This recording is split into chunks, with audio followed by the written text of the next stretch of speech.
প্রত্যেকটা ইবাদতের সওয়াবগুলো আল্লাহ রাব্বুল আলামিন ফেরেশতাদের মাধ্যম দিয়ে অথবা কারো মাধ্যম দিয়ে দান করবে।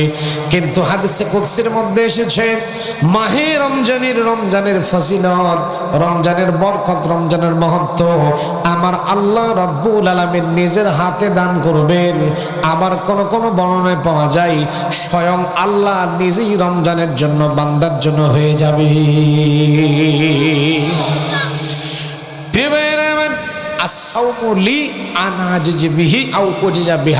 অর্থাৎ আল্লাহ বলছেন যে এর প্রতিদান আর কিছুই নয়, আমি আল্লাহ এর প্রতিদান নিজেই হয়ে যাব। বান্দা রোজা রাখে কার জন্য? কথা কয় না বারে, কথা কয় না কার জন্য? দুনিয়ার মানুষ কাউকে সন্তুষ্ট করার জন্য মাহে রমজানের রোজা পালন করে না, একমাত্র শুধুমাত্র কেবলমাত্র আমার মালিক আল্লাহ রাব্বুল আলামিনকে সন্তুষ্ট করার লক্ষ্যই কিন্তু বান্দা রোজা রাখে। বান্দা সারাটা দিন পর্যন্ত পানিও খায় না, বান্দার কষ্ট হয়ে যায়, ক্ষুধা লাগে, কষ্ট লাগে, তৃষ্ণা হয়ে যায়। বান্দা কারো ভয় করে না, কিন্তু ভয় করে কাকে? ভয় করে কাকে? আমার প্রিয় ভাইরা, খুব বেশি যখন তৃষ্ণা লাগলে যদি নদীর ভিতরে চলে যান, পুকুরে যখন গোসল করতে যাবেন, দুনিয়ার কেউ কিন্তু সেখানে থাকবে, দুনিয়ার কেউ সেখানে দেখতে পায় না। পুকুরের পানির তলে গেলেন, নদীর পানির তলে গেলেন, 10 ফিট 15 ফিট 20 ফিট পানির তলে চলে গেলেন, তৃষ্ণা লাগলো, তারপরে ওখানেও গিয়েও কিন্তু বান্দা এক ফোঁটা পানি পান করে না। সেখানে বান্দা ভয় করে কাকে? সেখানেও কিন্তু বান্দা আল্লাহকে ভয় করে। এই জন্য আমার আল্লাহ রাব্বুল আলামিন বান্দার উপরে এত বেশি আল্লাহ খুশি হয়েছেন, জন্য করে আল্লাহ বলেন আমি মাহে রমজানের বান্দার জন্য কি দেব, কি দেব, কি দেব, আমি আল্লাহ নিজেই বান্দার জন্য হয়ে যাব। প্রিয় ভাইরা, স্বয়ং আল্লাহ রাব্বুল আলামিন যদি বান্দার জন্য হয়ে যায়, ওই বান্দার জন্য কোনো সমস্যা থাকবে নাকি? কোন থাকবে নাকি? প্রিয় ভাইয়ের আমার, শুধু তা নয়, বুখারী মুসলিমের বর্ণনা, ছোট্ট একটা আলোচনা দিয়ে আমি তো মাহে রমজান আসতেছে, মাহে রমজানের বর্ণনা দিয়ে আমি আলোচনার মধ্যে যাব ইনশাআল্লাহ। আমার প্রিয় ভাইয়েরা, ছোট্ট একটা বর্ণনা দিয়ে আমি আলোচনার ভেতরে যেতে চাই। কিয়ামতের ময়দান যেদিন শুরু হয়ে যাবে, সূর্যটাকে, জ্বলন্ত সূর্যটাকে আল্লাহ রাব্বুল আলামিন মানুষের মাথার উপরে দাঁড় করায় দেবেন। কেউ বলেছেন এক হাত উপরে, কেউ বলেছেন অর্ধ হাত উপরে জ্বলন্ত সূর্যটাকে দাঁড় করে দেওয়ানো হবে। সূর্যটা এসে মাথার উপরে যখন দাঁড়িয়ে পড়বে, গুনাহগার যারা হবে, গুনাহগারের মাথার চান্দি ফেটে যাবে, গুনাহগারের মাথার মগজগুলো গলে গলে নাক কান্দে পড়তে থাকবে। সূর্যের জ্বলন্ত তাপ চলবে। আল্লাহ রাব্বুল আলামিন কোরআনে কারীমের ভিতরে সুন্দর করে বর্ণনা করছেন, লাশ-শামসু ইয়ানবাগি লাহা আন তুদরিকাল কমরা ওয়ালাল-লাইলু সাবিকুন নাহার ওয়া কুল্লুন ফি ফালাকি ইয়াসবাহুন।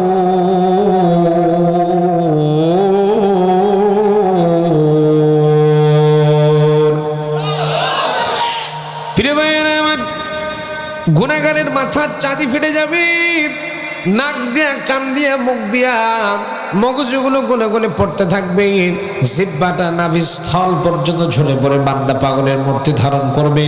সেখানে মাহে রমজান আপনাকে গ্যারান্টি করছে, মাহে রমজান আপনার জন্য গ্যারান্টি দিচ্ছে সাওমুজ্জুন্নাহ।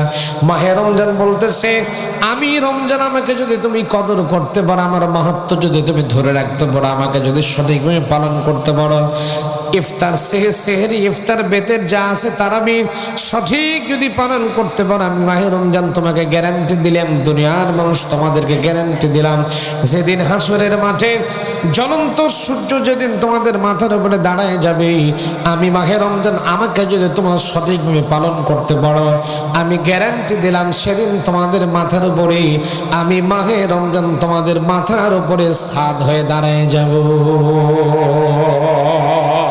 আমার যত গুনাহ আছে মাফ করে দাও রমজানে, দুঃখ ব্যথা ভুলিয়ে দাও এই তো চাওয়া প্রাণপণে।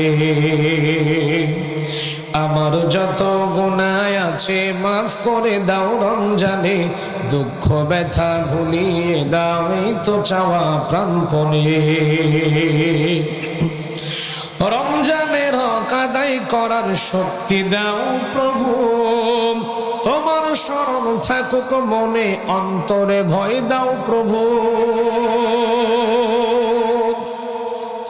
রমজানের হক আদায় করার শক্তি দাও প্রভু, তোমার স্মরণ থাকুক মনে, অন্তরে ভয় দাও প্রভু। হৃদয়ে দাও তোমারই নূর এই তো চাওয়া আনমনে। আমার যত গুনাহ আছে মাফ করে দাও রমজানে, দুঃখ ব্যথা ভুলিয়ে দাও এই তো চাওয়া প্রাণপণে। মনের কালি দাও মুছে রহমতের রমজানে, হেরার আলো দাও ছড়িয়ে এই সমাজের সবখানে। মনের কালি দাও মুছে রহমতের রমজানে, হেরার আলো দাও ছড়িয়ে এই সমাজের সবখানে। জান্নাত যেন হয় ঠিকানা এই তো চাওয়া সব প্রাণে। আমার যত গুনাহ আছে মাফ করে দাও রমজানে, দুঃখ ব্যথা ভুলিয়ে দাও এই তো চাওয়া প্রাণপণে। আমার যত গুনাহ আছে মাফ করে দাও রমজানে, দুঃখ ব্যথা ভুলিয়ে দাও এই তো চাওয়া প্রাণপণে। মাহে রমজানের এক একটা রোজার কত দাম আল্লাহর কাছে, যেহেতু সম্মানিত ভাইয়েরা আমার,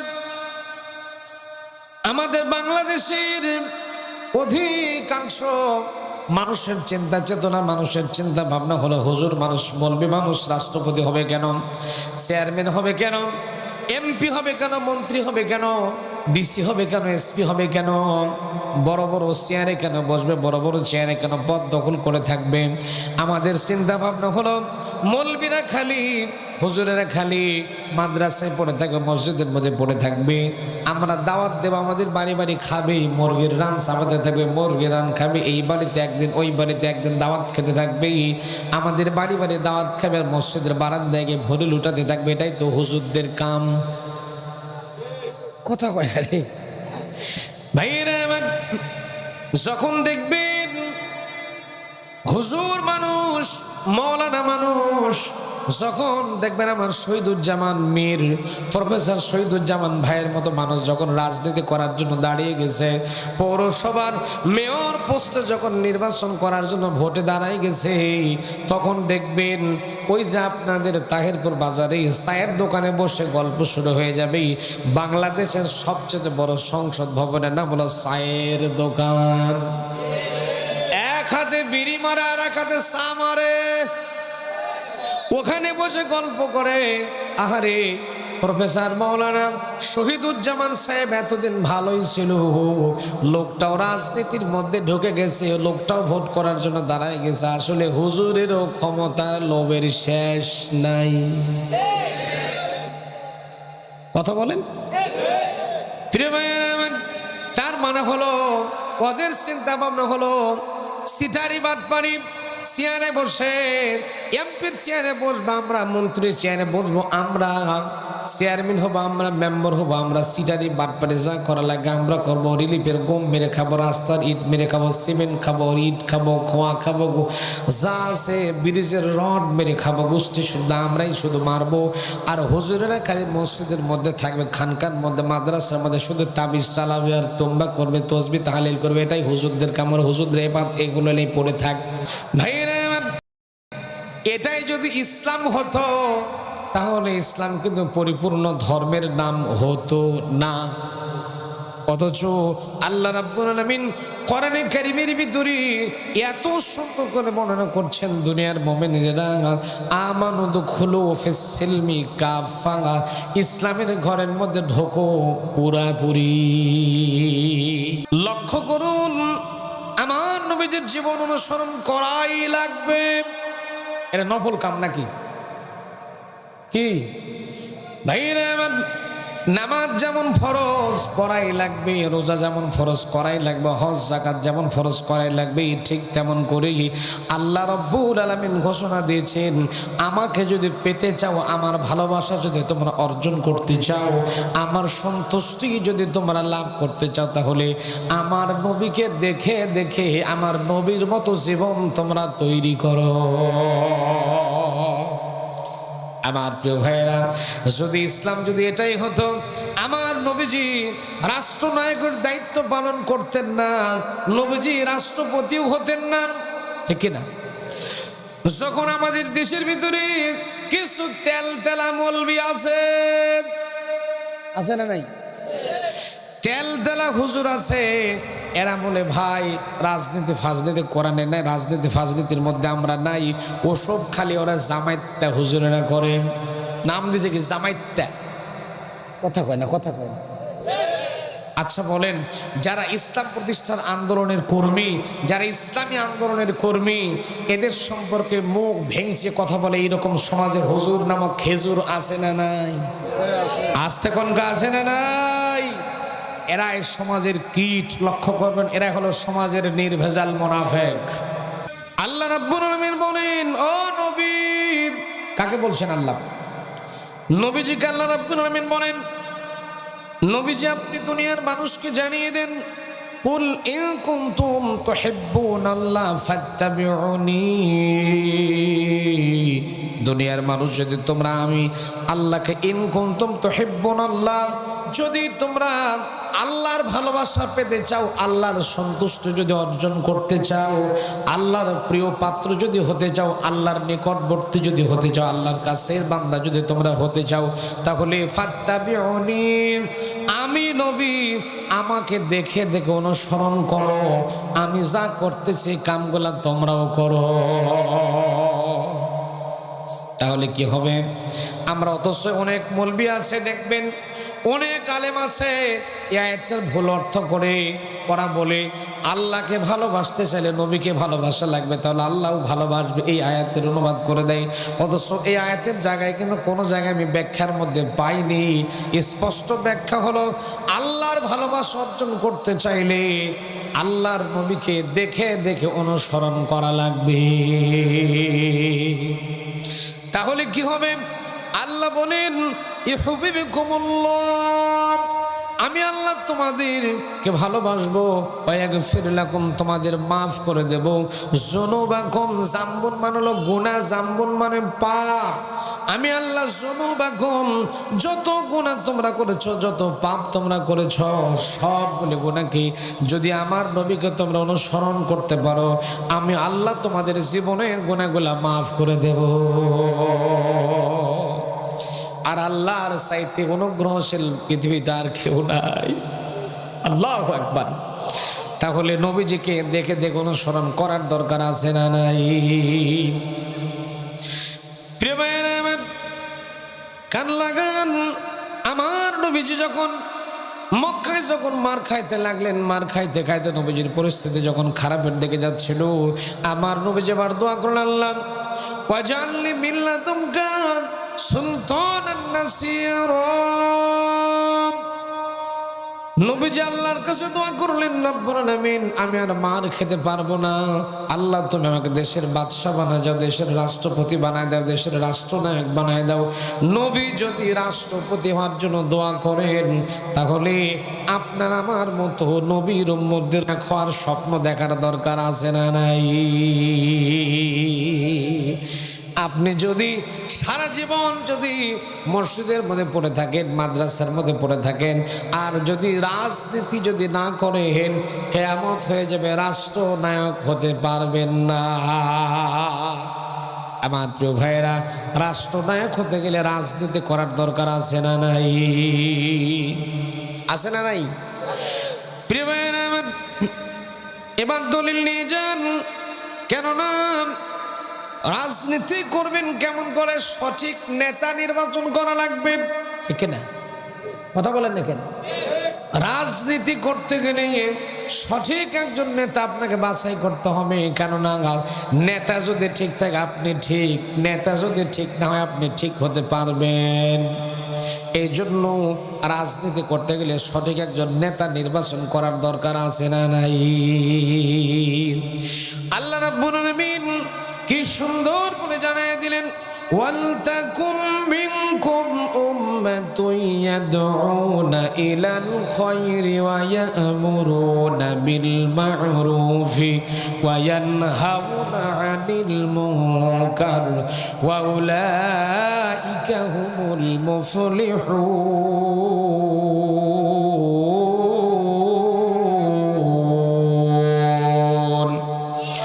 আরেকটু চিল্লা কোন আল্লাহু আকবার। আল্লাহ রাব্বুল আলামিন বলেন, ওয়ালতাকুম মিনকুম উম্মাতুন ইয়াদউনা ইলাল খায়র। কথাটা কার কথা? কোন নাকি? আল্লাহ বলেন তোমাদের মাঝে একটা দল আসবে যারা ওয়ালতাকুম মিনকুম উম্মাতুন ইয়াদউনা ইলাল খায়র, যারা মানুষকে কল্যাণের দিকে সব সময়ের জন্য ডাকতে থাকবে। ইয়া'মুরুনা বিল মারুফ, ভালো কাজের প্রতি তারা আদেশ করবে। ওয়া ইয়ানহাউনা আনিল মুনকার, খারাপ কাজের প্রতি তারা নিষেধাজ্ঞা জারি করে দেবে। আল্লাহ জানাচ্ছেন ওয়া উলাইকা হুমুল মুফলিহুন, আর ওই দলের নেতা কর্মী যারা, এরা সফলতা লাভ করবে আর এরা আমার জান্নাতের মেহমান হয়ে যাবে। ভাইরা আমার, তাহলে ওই দলের নেতা কর্মীর সঙ্গীর সাথে হওয়ার দরকার আছে না নাই? এবার জীবনের সাথে একটু বাংলাদেশের সাথে এই আয়াতটা মিলান তো দেখি ভাই। আপনি যে দলের নেতা কর্মী, যে দলের কর্মী হয়ে বসে আছেন, আল্লাহ স্পষ্ট আয়াত দিয়েছেন, স্পষ্ট করে আল্লাহ জানায় দিচ্ছেন, ওয়ালতাকুম মিনকুম উম্মাতুন ইয়াদউনা ইলাল খায়র, তোমাদের মাঝে একটা দল আসবে। দলের কথা কোরআনে আছে না নাই? কথা বলেন। তোমাদের মাঝে একটা দল আসবে যারা মানুষকে ইয়াদউনা ইলাল খায়র, কল্যাণের দিকে ডাকবে। ওয়া ইয়া'মুরুনা বিল মারুফ, ভালো কাজের কথা বলবে, ভালো কাজের আদেশ করবে। ইয়ানহাউনা আনিল মুনকার, খারাপ কাজে নিষেধ করবে। ওয়া উলাইকা হুমুল মুফলিহুন, এক নম্বরে যে দলটা ভালো কাজের আদেশ করবে, ভালো কাজের দিকে মানুষকে ডাকবে, ভালো কাজের কথা বলবে, খারাপ কাজের নিষেধাজ্ঞা জারি করবে। আমার প্রিয় ভাইয়েরা, এবার বাংলাদেশের দিকে তাকান তো ভাই। আপনি যেই দল করেন, ওই দলের নেতা কখনো কোনোদিন আপনাকে ভালো কাজের আদেশ দিয়েছে? কখনো কোনোদিন নামাজের কথা বলেছে, রোজার কথা বলেছে, হজ প্রতিষ্ঠা করার কথা বলেছে? নামাজ, রোজা, হজ, যাকাতের কথা আপনার নেতা কখনো বলে না। আপনি বুঝবেন সেই দলের নেতা নামাজের কথা বলে, রোজার কথা বলে, হজের কথা বলে, যাকাতের কথা বলে, বোঝা গেল ওই দলের নেতা কর্মী আল্লাহর কোরআনওয়ালা দল। আর আমরা বাংলাদেশে এমনও দলের নেতার পেছনে দৌড়াই, যে দলের নেতা নামাজ নিজে তো পড়েই না, কর্মী কেমন করে নামাজ পড়বে? যে দলের নেতা 5 ওয়াক্ত নামাজের ভিতরে একবারও পশ্চিম দিকে আসারও খায় না, মদের বোতলে পড়ে থাকে 5 ওয়াক্ত, গাঞ্জা খায় 10 ওয়াক্ত, আছে না নাই? তাহলে ওই দলের নেতা আপনাকে কোন জায়গায় নিয়ে চলে যায়? আপনাকে জাহান্নামের পথের দিকে ডাকতেছি। আর যে দলের নেতা বলবে আপনাকে নামাজ পড়াই লাগবে, আছে না নাই? নামাজ পড়াই লাগবে, রোজা করাই লাগবে, কোরআন তেলাওয়াত করাই লাগবে, কার্যক্রমগুলো একটা দলের মধ্যে আছে। আমি আপনাদেরকে দলের নাম ইন্ডিকেট করে বলতে চাই না। যে দলের ভিতরে এমন সুন্দর কর্মসূচি আছে, আল্লাহর কোরআন বাধ্যতামূলক করে দেওয়া হয়েছে। নামাজ পড়া, নামাজটাও জামাতের সাথে পড়া লাগবে, বাধ্যতামূলক করে দেওয়া হয়েছে। রোজা করা লাগবে, যাকাত দেওয়া লাগবে, ইসলামের বিরুদ্ধে যাওয়া যাবে না, শরীয়তের বিরুদ্ধে যাওয়া যাবে না, শরীয়তের যতগুলো কার্যক্রম সবগুলো ঠিকঠাক মতো করা লাগবে। এই হিসাব নেতার সামনে দেওয়া লাগে। এই রকম দল বাংলাদেশে আছে।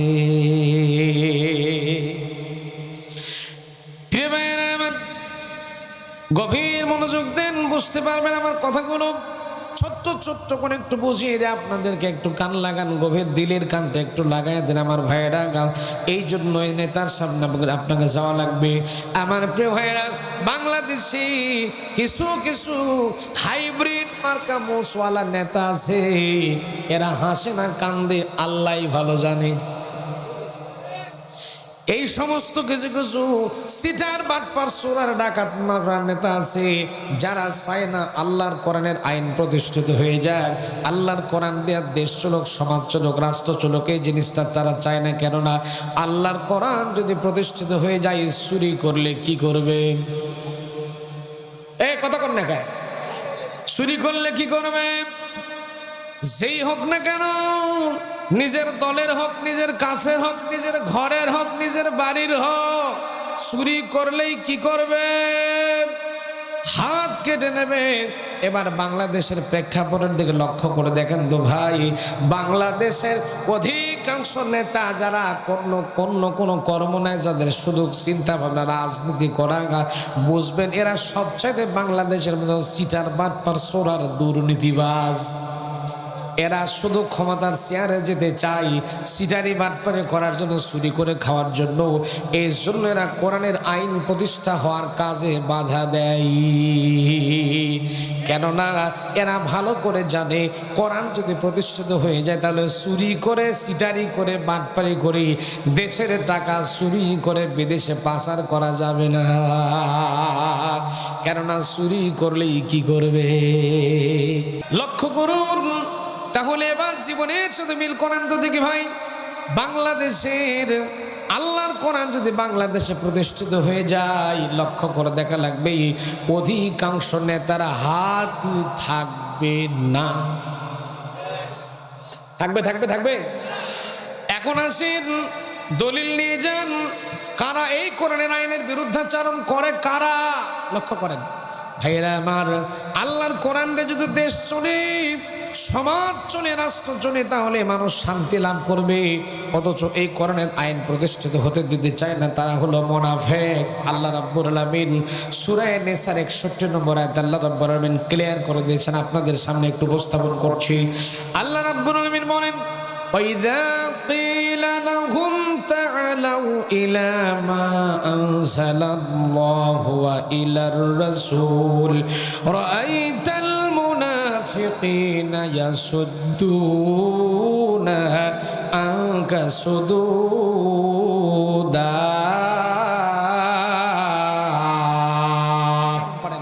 আল্লাহ রাব্বুল আলামিন সূরা নিসার 61 নম্বর আয়াতে জানাচ্ছেন, وَإِذَا قِيلَ لَهُمْ تَعَالَوْا إِلَى مَا أَنزَلَ اللَّهُ وَإِلَى الرَّسُولِ رَأَيْتَ الْمُنَافِقِينَ يَصُدُّونَ عَنكَ صُدُودًا।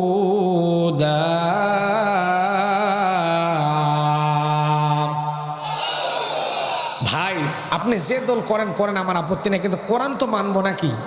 কোরআন তো আমাদের সবার। দেখেন আল্লাহ বলতেছেন, এত সুন্দর করে আল্লাহ অর্থ দিয়েছেন, তারপরে যদি আপনি না বুঝেন, আমার করার কিচ্ছু নাই। আল্লাহ বলতেছেন, দেখেন ওয়া মানে এবং ইজা মানে যখন, আল্লাহ বলতে ওয়াইদা কিলা লাহুম তাআলাউ, আল্লাহ পাক বলছেন ওয়া মানে এবং, ইজা মানে যখন, কিলা মানে বলা হবে লাহুম তাদেরকে, তাআলাউ আসো, ইলামা আনজালাল্লাহ আসো, আল্লাহর আইনের দিকে আসো।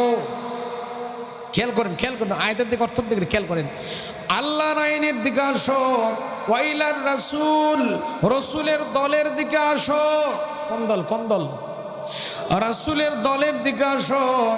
আল্লাহ পাক জানাচ্ছেন, হে নবী, আপনি যখন কোরআনের আইন প্রতিষ্ঠা করার কথা বলবেন এবং আপনার দলের কথা বলবেন, আপনার দলের প্রতিষ্ঠা করার কথা বলবেন, তখন লক্ষ্য করে দেখবেন, রাআইতা শব্দের মানে দেখা, রাআইতাল মুনাফিকিনা ইয়াসুদ্দুনা আনকা সুদুদা।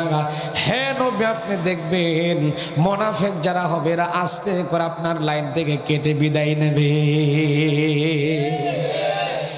ভাইরা আমার, আয়াতের তাফসীরের মধ্যে পাওয়া যায়, মুনাফিক সব চায়।